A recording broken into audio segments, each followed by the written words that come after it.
Oke, assalamualaikum teman-teman, sahabat-sahabat di kota Sukabumi atau dimanapun ya Anda sedang menyimak atau menonton, menyaksikan video ini. Saya ucapkan selamat ya. Mudah-mudahan Anda dalam kesempatan ini senantiasa ada di dalam lindungan Allah Subhanahu wa Ta'ala. Oke. Tadi sebelumnya ya kita sudah membahas tentang Bapak Mualim Jaka ya, salah satu tokoh atau sosok yang ada di Balandungan atau pernah ada di Balandungan dan sudah memiliki peran vital di dalam kegiatan pendidikan masyarakat Balandungan ya. Malam ini atau hari ini kita akan melanjutkan salah satu opini bahasa Sunda ya yang saya tulis sekitar tahun 2014 lah atau 10 tahun yang lalu ya, dengan judul Tangkal Kibeling jeung Paninengan ya.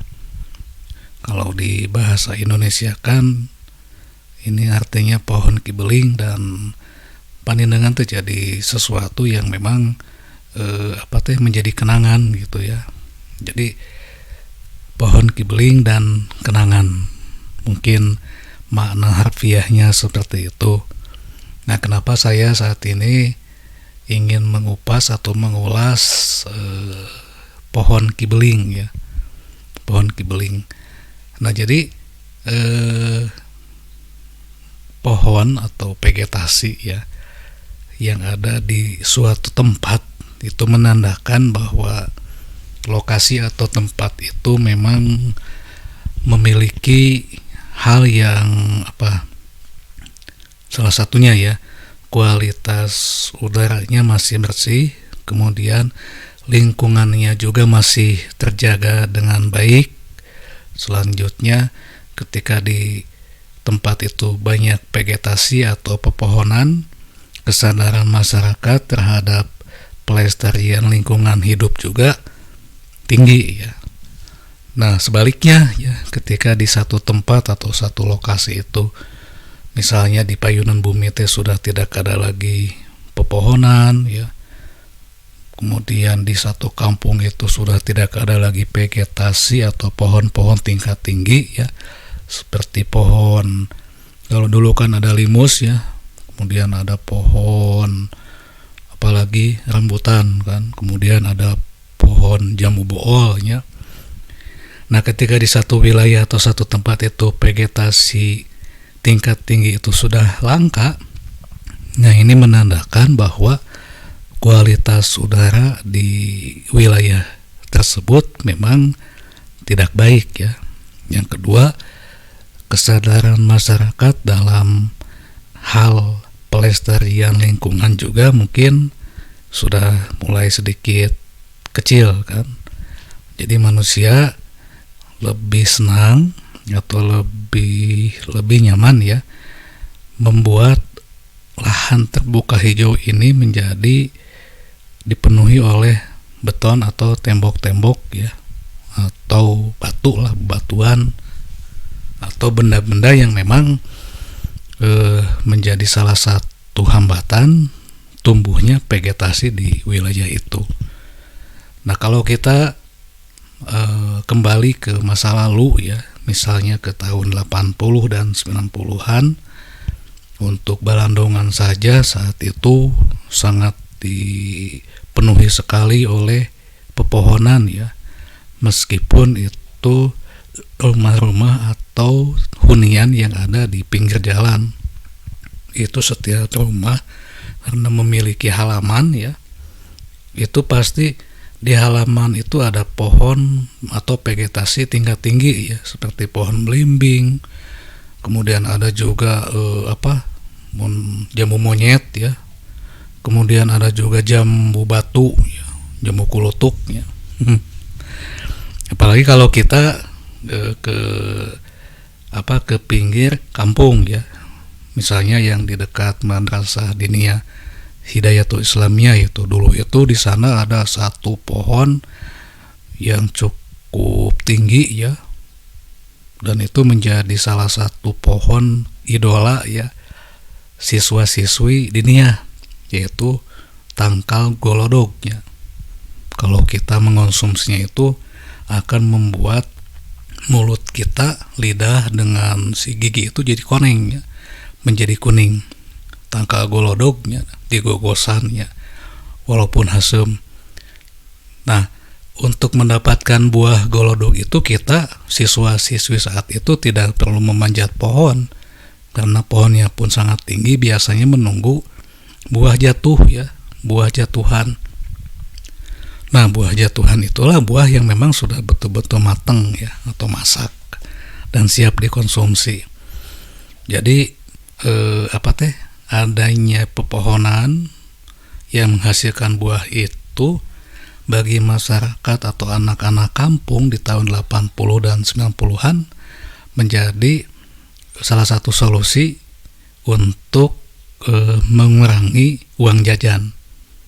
Jadi bisa mengonsumsi, bahkan Bapak Mualim Jakama ngahajaknya di samping madrasah itu menanam pepaya kan. Nah, pepaya itu ketika masak dialaknya ku siswa-siswi diniyah. Nah, jadi dulu itu di Balandungan sampai tahun 90 akhir ya, setiap rumah itu memiliki pepohonan tingkat tinggi seperti tangga jambu, nangka, kemudian pohon jambu kulutuknya, kemudian ada juga nih di depan rumahnya Umi Ocah itu ada bidara yang kecil ya, belimbing yang kecil. Ada juga pohon belimbingnya. Pohon belimbing itu di depan Bumi Nama Iam ya, dulu almarhumah Bapak Sapri ya, almarhum, itu ada pohon belimbing juga ya. Di belakangnya ada pohon jambu bool nu agung ya. Dan itu menjadi sudah saya katakan tadi, menjadi salah satu idola ya, bahwa pepohonan yang anu buahan teh jadi idola anak-anak saat itu. Kemudian selain pepohonan yang bisa dikonsumsi langsung buahnya, masyarakat juga saat itu banyak menanam pohon cengkih ya.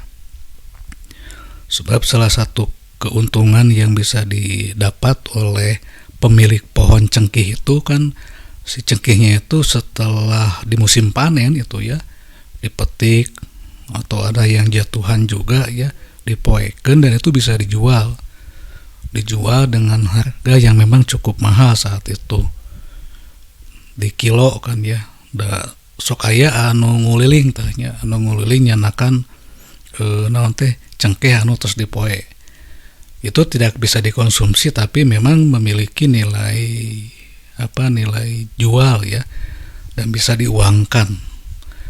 Nah, kemudian selain pepohonan tingkat tinggi, masyarakat Balandungan juga saat itu biasa menanam pohon-pohon kecil ya, sebagai lamun nama disebut teh pagar hidup ya, atau mungkin ketika zaman PKK mah dulu ada yang disebut dengan toga juga ya, atau apotek hidup lah. Salah satunya yaitu pohon kibeling ya. Nah, pohon kibeling ini sepengetahuan saya saat kecil itu tumbuh tanu ayeuna nama Bumi Pak Idim almarhum ya. Anu ayeuna ku Bumi Pak Idim kan dulu mah itu teh sawahnya ke Palikaler teh tah dugi ka mana Balandungan Wetan sawahnya. Malah ya tangkal Ki Acret segala di situ. Di situ banyak pohon kibeling ya. Kemudian pohon kibeling juga saya jumpai, saya temui di Balandungan Paliwetan ya, di kiduleun Bumi Namang Kosih tah, payunan Bumi Abah Haji Huro almarhum, atau Umi Haji Ijah ya, neneknya Kang Herlan itu. Nah, di situ ada pohon kibeling. Nah, pohon kibeling ini saat ini ya, saya sudah jarang sekali melihat hunian atau rumah yang dipagar menggunakan tanaman ya. Kalau dulu kan memangkokan juga bisa dijadikan pagarnya. Kemudian selain memangkokan itu ada juga hanjuang, kan hanjuang yang kecil. Kemudian ada juga kedongdong, kedongdong teh tiasa dilalap oge nya. Dan tanaman-tanaman kecil lainnya yang bisa memang dijadikan sebagai pagar hidup. Nah itu dulu Balandongan mengenal itu. Saat ini mungkin kita sudah langka sekali melihat rumah yang dipagar oleh tanaman ya. Kebanyakan kan saat ini sudah menggunakan beton, tembok ya, besi juga.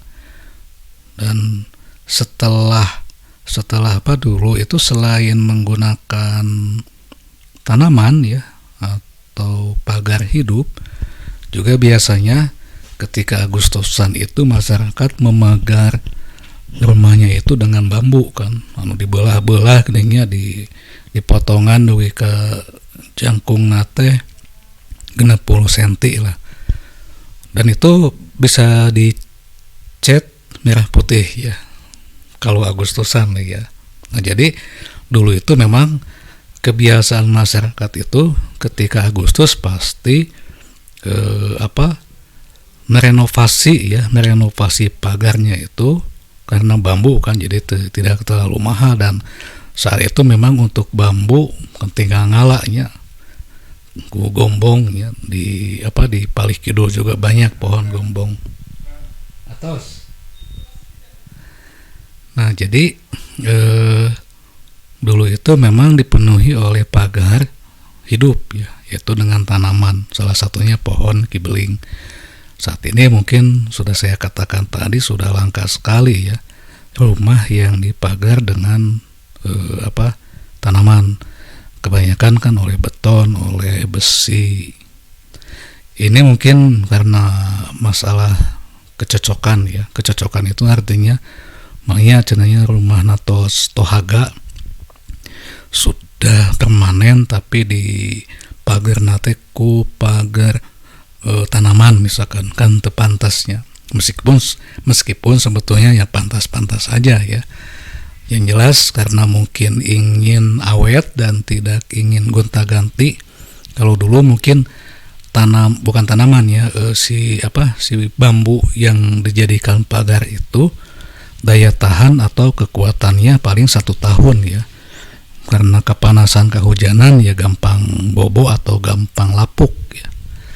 Nah jadi ketika di satu tempat sudah saya katakan tadi dipenuhi oleh vegetasi atau tumbuh-tumbuhan, itu menandakan bahwa memang masyarakat di tempat itu sangat peduli sekali terhadap upaya-upaya pelestarian lingkungan hidup.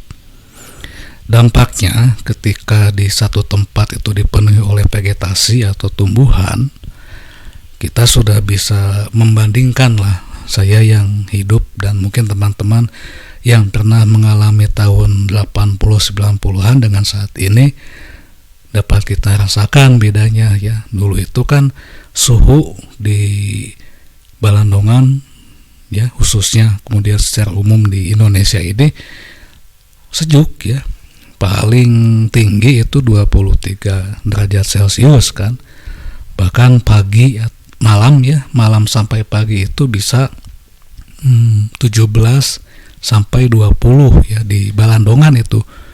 Karena salah satunya memang masih dipenuhi oleh tatangkalan atau pepohonan tingkat tinggi dan vegetasi yang lainnya.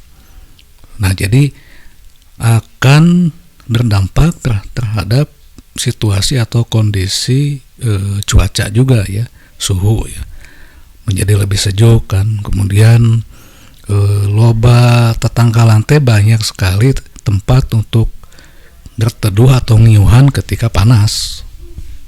Nah, itu salah satu keuntungan ketika manusia atau masyarakat suatu tempat memiliki kepedulian terhadap lingkungan. Salah satu kepedulian itu yaitu biasanya orang tua dulu itu selalu menanam atau mengisi ya lahan-lahan kosong itu dengan tanaman.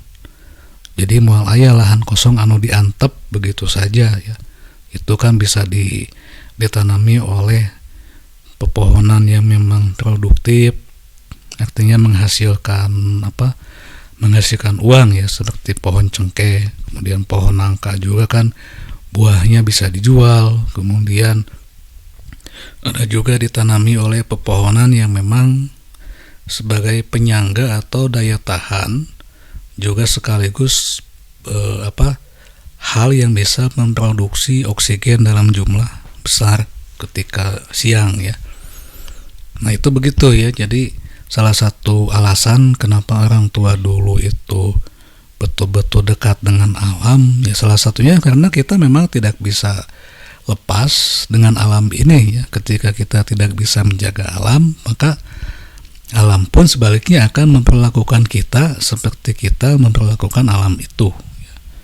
Nah jadi banyaknya vegetasi atau tumbuhan yang ada di satu kawasan, satu tempat, itu menandakan bahwa manusia yang ada di tempat itu sangat dekat dengan alam, peduli dengan alam, dan sangat concern sekali di dalam upaya-upaya pelestarian lingkungan.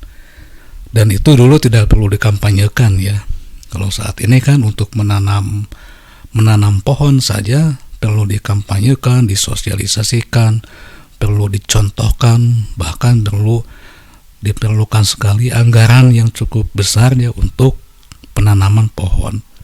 Kalau dulu kan tidak begitu ya, orang tua kita itu tanpa menunggu ada aba-aba atau instruksi dari pemerintah pun mereka dengan sukarela tanpa ada imbauan atau ada perintah itu langsung menanam pohon di tempat-tempat yang memang pertama miliknya ya, yang kedua di lahan itu memang kosong. Nah jadi kalau kita bandingkan dengan saat ini, mungkin termasuk saya ya, kepedulian terhadap lingkungan itu cukup minim sekali. Bahkan mau tidak mau ya, kita ini telah menjadi bagian yang melakukan pengerusakan terhadap lingkungan. Setiap hari kita tidak bisa lepas tina kendaraan kan. Nah itu salah satu yang menjadi penyebab pemanasan global atau pengerusakan lingkungan itu adalah emisi bahan bakar, yaitu dihasilkan oleh apa yang kita tunggangi ya, yaitu motor, mobil ya. Mungkin sudah 100% atau kalau tidak 195% ya, mungkin manusia saat ini sudah menjadi bagian dari pengerusakan lingkungan.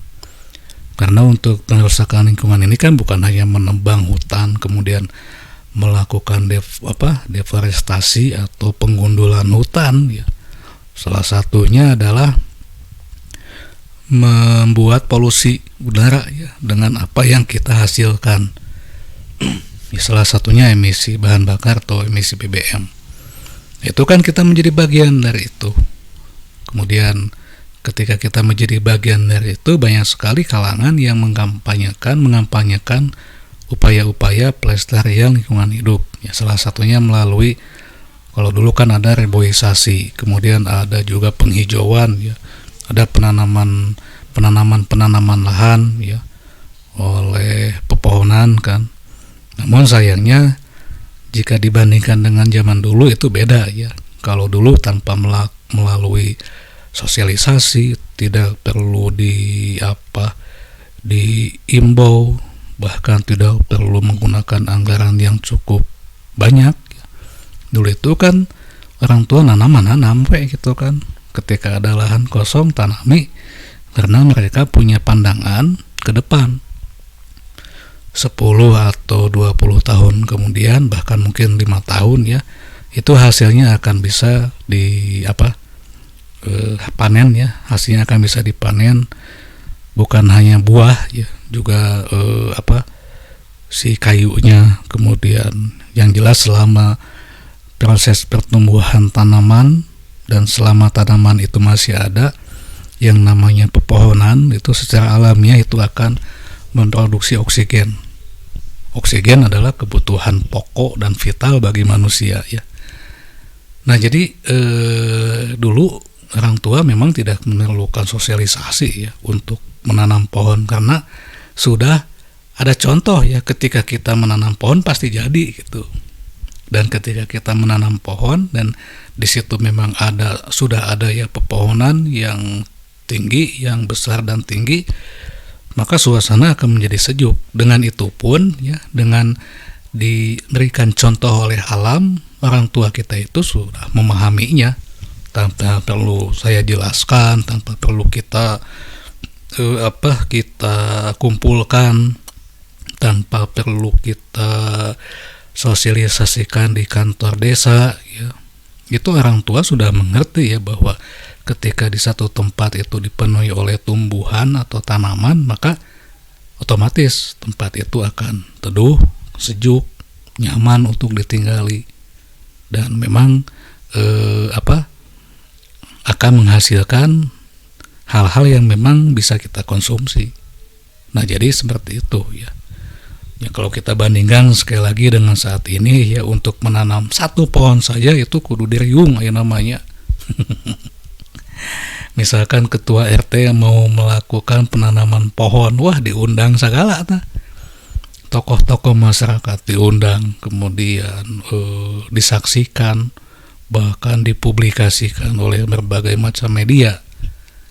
Banyak kan contoh-contoh atau kegiatan-kegiatan yang sudah dilakukan dari mulai tingkat presiden sampai ke bawah itu ya, ketika akan melakukan penanaman pohon itu kan sampai diseremonialkan ya. Nah itu salah satu hal yang memang mesti dilakukan mungkin oleh pemerintah untuk mengingatkan ya, karena tanpa itu mungkin masyarakatnya mal ingat-ingat atau mal sadarnya. Beda dengan kita ya, zaman dulu ya, zaman tahun 80-90-an. Bahkan untuk anak SD saja saat itu memang sudah dibiasakan untuk pepelakan ya. Di belakang sekolah itu kan dulu sok aya nu melak bawang, gedingnya jagung, meskipun itu tidak menjadi hasil ya, itu bisa dipanen. Yang jelas bahwa kebiasaan untuk melestarikan lingkungan dengan menanam pohon itu sudah dibiasakan sejak kecil, sejak SD ya. Ya saat ini mungkin untuk anak-anak SD itu karena di sekolah sudah ada taman sekolah, sudah ada taman sekolah kan, ada sekolah sehat juga. Dan sekali lagi itu dibiayai tanpa melibatkan sih, cuman sedikit lah.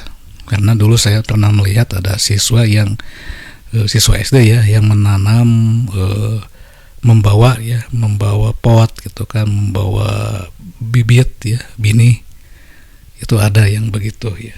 Cuman rata-rata ya untuk membangun atau membuat taman sekolah itu membutuhkan uang yang cukup lumayan tinggi ya. Mungkin di salah satu sekolah ada yang harus menggunakan anggaran cukup tinggi sampai 20 juta ya untuk membuat taman sekolah. Ya dulu tidak seperti itu ya. Kita kalau ingin membuat taman ya masing-masing siswa tinggal membawa bibit, atau kan banyak ya pohon yang bisa di stek itu ya. Tinggal membawa itu ya. Dan upaya-upaya untuk pelestarian lingkungan hidup itu sudah dibiasakan sejak dini ya. Kita menanam jagung kan di belakang sekolah.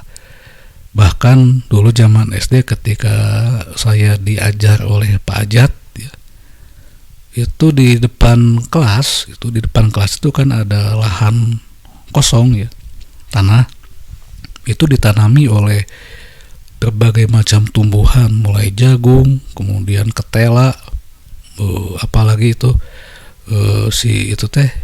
ketela, boled ya, kemudian bangkuang, bawang dan lain sebagainya.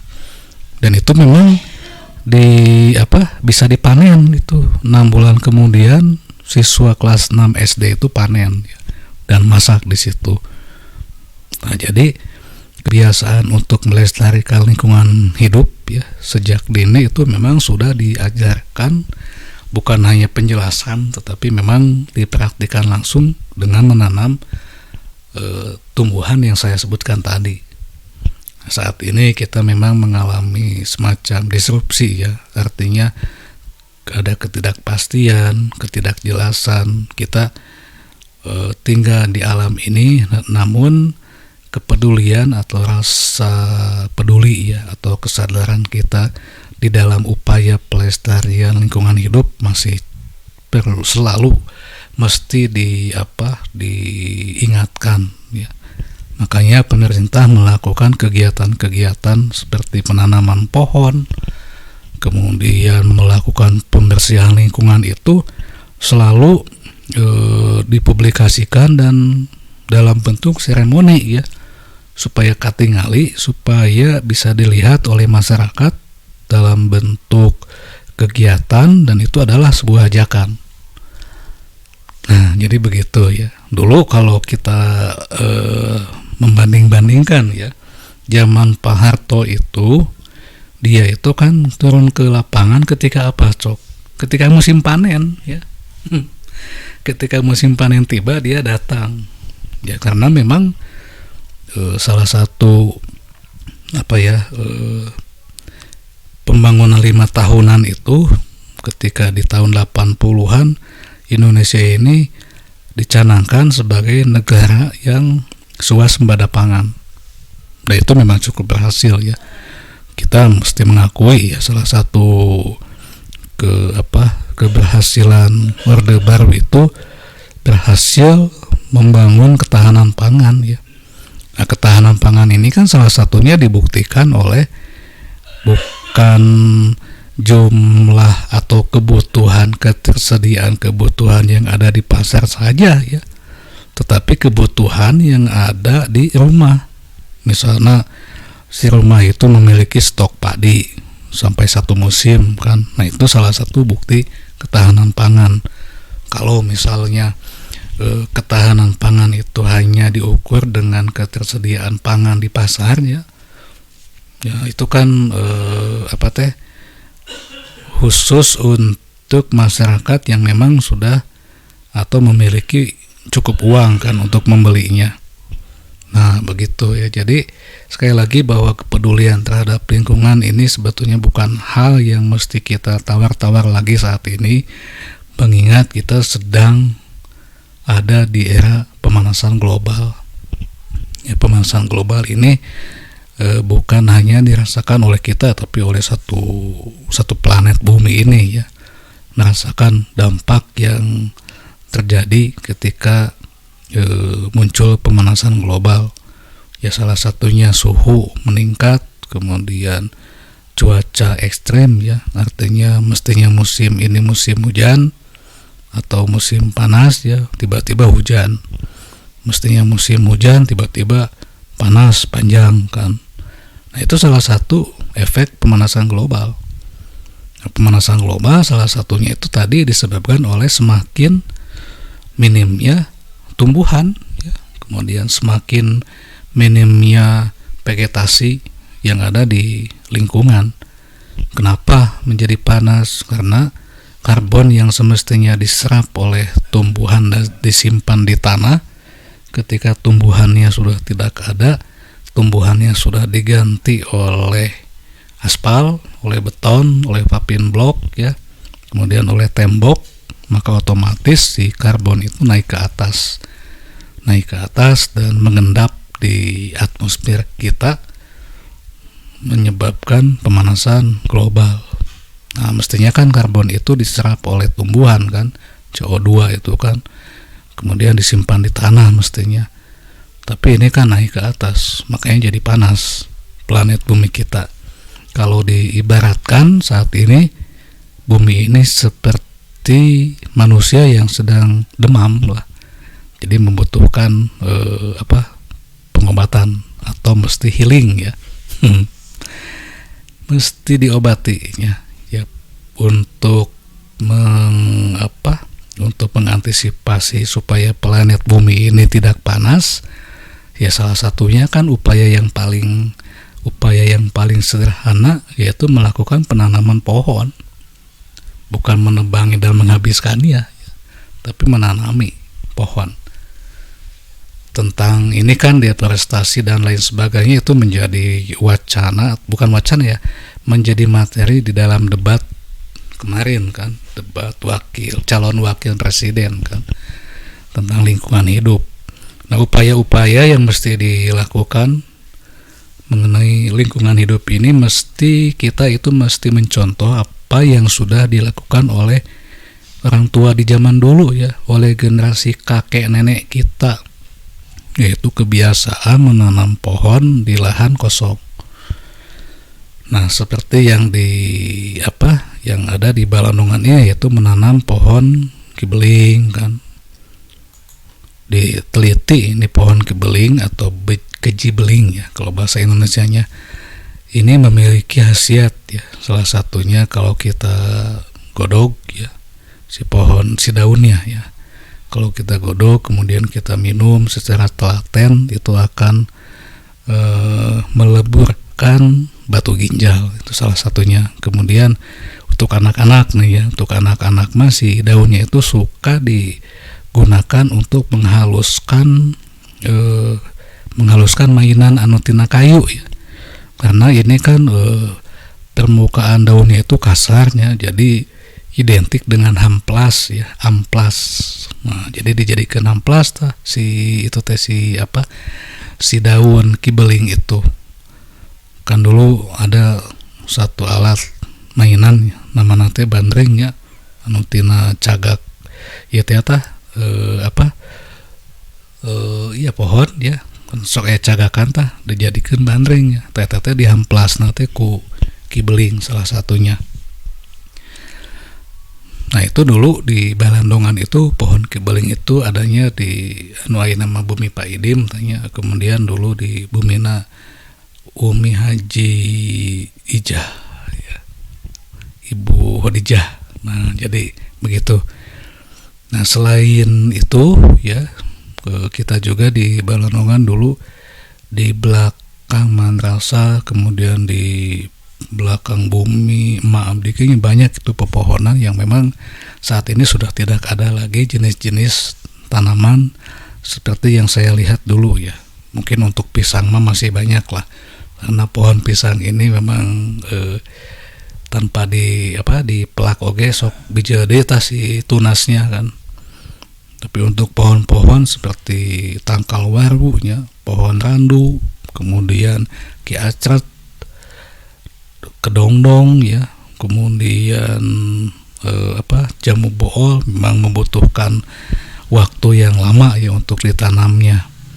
Dulu itu di depan Bumina Pak Haji Kamal ya kadongdong ageng.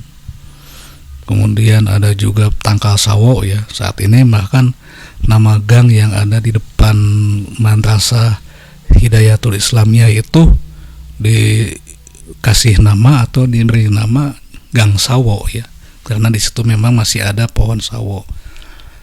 Entah sampai kapan ya pohon itu akan bertahan, mungkin 5-10 tahun ke depan ketika di lokasi itu sudah akan atau mulai dibangun lagi bangunan rumah ya, sudah hilang pasti. Nah, jadi begitu ya. Jadi begitulah ya situasi masa lalu yang memang semestinya kita jaga atau kita memulai ya tradisi atau kebiasaan baik yang sudah dicontohkan oleh kakek dan nenek kita, tanpa kita mengikuti jejak yang sudah dilakukan oleh kakek nenek kita, ya kemungkinan lingkungan ini akan terus mengalami kerusakan, karena pada dasarnya kita ini selalu mengampanyekan, mensosialisasikan, mengajak, mengimbau masyarakat atau siapapun untuk melestarikan lingkungan hidup. Faktanya kita saat ini menjadi bagian dari orang atau kelompok yang memang melakukan pengrusakan terhadap lingkungan. Mau tidak mau itu mesti kita akui. Dulu mungkin jumlah kendaraan bermotor juga masih sedikit ya, jadi polusi udara dan polusi suara pun sangat kecil sekali, sangat minim sekali. Saat ini kita sudah tidak bisa mengatakan bahwa polusi betul-betul bisa ditangani. Salah satu yang bisa menangani polusi itu ya adalah kegiatan-kegiatan kita yang memang mesti kembali ke masa lalu ya, mau tidak mau. Artinya kita mesti lebih banyak menggunakan kaki untuk jalan ya, kemudian menanami lahan-lahan yang kosong atau terbuka dengan tumbuhan, kemudian membiasakan menjaga lingkungan tina sampah plastik ya. Saat ini pemerintah Kota Sukabumi memang sudah mencanangkan upaya-upaya untuk menangani sampah juga ya. Salah satunya dengan membangun TPS 3R ya. TPS yang memang di dalamnya itu dilakukan dulu pemilihan dan pemilahan sampah. Jadi sampah itu dipisah-pisah, dan sampah itu ketika sudah dipilih dan dipisah kan bisa di recycling ya, atau didaur ulang, dan itu menghasilkan uang, dapat dijual sampah juga ketika memang si sampah itu sudah melalui proses pemilihan dan pemilahan. Kemudian residunya juga bisa dijual nanti ke pabrik yang memang membutuhkan bahan bakar ya, membutuhkan bahan bakar, itu residu sampah. Dan ketika residu sampah yang sudah tidak bisa digunakan lagi itu dibuang ke TPA Cikundul ya, itu keberlangsungan atau ketahanan TPA itu akan lebih lama. Saat ini kan Kota Sukabumi mampu atau telah memproduksi sampah rumah tangga itu sampai 180 ton sadinten. Bisa dibayangkan ya, dalam setahun berapa ton, berapa kiloton kan, sadinten 180 ya. Kalau tidak dilakukan upaya pemilihan dan pemilahan, maka selama 3 tahun itu TPA Cikundul sudah penuh, sudah full. Makanya saat ini pemerintah Kota Sukabumi itu mulai menggalakkan partisipasi masyarakat di dalam penanganan sampah ini. Itu kan salah satu upaya untuk menjaga lingkungan ya, karena banyak sekali kejadian-kejadian yang tidak diinginkan seperti banjir itu disebabkan oleh mampetnya saluran air oleh sampah plastik atau sampah-sampah yang lainnya. Kebiasaan kita kan ya, manusia modern itu mengaku sebagai manusia yang berpendidikan tinggi, terdidik, namun masih juga banyak yang membuang sampah teh alungkeun ke susukannya tanpa melihat dampak yang akan terjadi di masa yang akan datang ketika hujan agung ya, banjir lah karena si saluran cai teh katutup ya ku si sampah plastik. Nah begitu ya, jadi upaya-upaya untuk melestarikan lingkungan, kemudian untuk menjaga alam ini memang harus semakin digalakkan, sebab tanpa itu kita nanti tidak ingin kan mewariskan kepada generasi mendatang itu lingkungan yang tandus, kemudian lingkungan ataupun tempat tinggal yang memang tidak dipenuhi atau tidak ditumbuhi oleh vegetasi alami. Masa kita akan mewariskan misalkan sebuah lingkungan yang di dalamnya malah dipenuhi oleh tanaman-tanaman artifisial yang dibuat tina plastik, kan aneh ya. Kita menanam pohon itu tanpa mesti menggunakan biaya yang cukup mahal.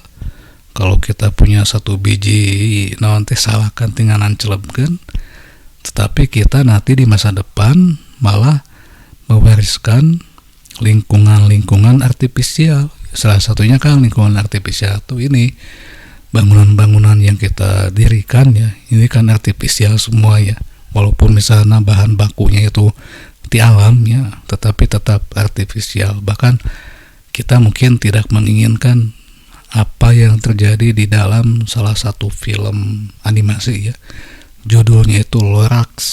Itu ada sebuah komunitas atau masyarakat yang hidupnya itu di dalam satu kota, namun pepohonan yang ada di kota itu semuanya terbuat dari plastik. Nah, kita kan tidak ingin seperti itu. Bisa kita bayangkan kalau pohon-pohon yang ada di kota Sukabumi ini semuanya kena plastik, di waktu siang itu akan sangat panas sekali, dan kita mungkin tidak akan sampai ke sana ya, karena namun untuk ketika kita saat ini tidak memiliki kepedulian terhadap lingkungan, apa yang diilustrasikan atau apa yang digambarkan di dalam film Lorax itu akan dapat saja menjadi hal yang nyata di masa yang akan datang. Kita tentu tidak ingin demikian, dan kita tidak ingin ya mewariskan kepada generasi mendatang itu sebuah lingkungan kumuh, sebuah lingkungan yang dipenuhi oleh asap, sebuah lingkungan yang dipenuhi oleh sampah, sebuah lingkungan yang dipenuhi oleh lahan-lahan tandus yang tidak bisa ditanami lagi. Bisa kita bayangkan kalau satu kawasan itu memiliki lahan yang sudah tidak bisa ditanami lagi karena unsur-unsur hara yang ada di tanah itu sudah habis menguap ke atas. Sama halnya dengan kita kan tidak bisa menanami pasir kan dengan buah apapun, karena memang tidak memiliki unsur-unsur yang dibutuhkan oleh tumbuhan. Kita tentu sangat tidak menginginkan hal itu terjadi. Begitu ya teman-teman yang ada di kota Sukabumi, khususnya yang ada di Balandongan. Mudah-mudahan apa yang saya sampaikan ini ada faidah atau manfaatnya. Bukannya sekali lagi ya, bukannya sok-sokan bahwa saya ini memahami segalanya. Bukan, kita hanya berbagi info saja bahwa kita memang mesti menjadikan masa lalu itu sebagai sebuah cermin atau sebuah enteng untuk menafaki kehidupan saat ini, terutama di dalam upaya-upaya pelestarian lingkungan hidup di mana kita saat ini hidup. Tanpa itu kita mungkin akan menghadapi satu masa yang sulit ya, sulit dalam arti panas kan, kemudian dipenuhi oleh polusi. Karena kalau kita hidup di lingkungan yang penuh dengan polusi, mau tidak mau kesehatan kita akan terganggu juga ya, mulai dari non-ispa katanya, kemudian engapnya dan penyakit-penyakit lainnya gitu ya.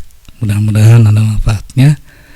Besok atau lusa kita lanjutkan dengan pembahasan lain ya, yang istilah nama ada kaitannya dengan masa lalu dengan masa kini gitu kan. Kita akan membanding-bandingkan. Tujuan membandingkan itu bukan untuk bukan kita ingin memandang bahwa masa lalu lebih hebat, bukan ya, tapi bahwa masa lalu ini adalah pijakan bagi manusia-manusia saat ini untuk melakukan sesuatu ya.